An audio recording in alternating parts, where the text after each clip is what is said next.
does not have any power punch যে আমার প্রশাসনের সামনে দাঁড়ানো। কত বড় রংবাজ তোমরা, শুদ্ধ উড়ে ফেলাম। আমার এখনো চেনো না। মূলা উঠেছে না, মূলা ঠিক মূলা শুদ্ধ শিকড় শুদ্ধ উঠে ফেলাম। মাত্র শুরু হইল, এত তাড়াতাড়ি সরস্বতী শুরু হবে আমি এটা আশা করিনি।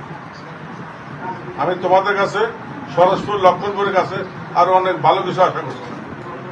আজকে রোজার মাসে এর শেষ, প্রায় ঈদের এই ছেলে 17-18 বছর বয়স, কত অনেক 30 বছর তাহলে 16-17 বছর বয়সে বিদেশে গেছিল। তার জন্য তো কষ্ট লাগার কথা, মায়া লাগার কথা। আমরা ভবিষ্যতে কখনো কোন আইন প্রয়োগের সংস্থা ওরা নিতে চায় ওদের সোজা উঠে দিব, যা নিয়ে যাও তুমি ভাই থানা দাও। যদি তোর আপন মারফাটের ভাই হয়, ভাই তুই থানার যা, আমি আমার লোকজন নিয়ে গিয়া তুমি যে নির্দোষ এটা আমরা থানার থেকে কোর্ট থেকে প্রমাণ করি।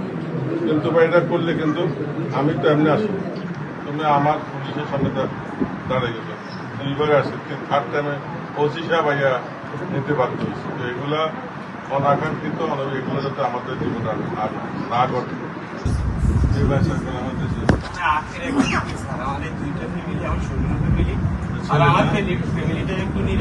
আমি ঈদের পরে আমি ওখানে পয়সা থাকি চাকরি দিয়ে আমার এখানে যাওয়া লাগে। কিচ্ছু হবে না, আপনি দয়া করে আর কিচ্ছু হবে না, কোনো কিছু হবে না। কি টাকাতে শুনতে পার গেছে সন্ত্রাসী আসছিল।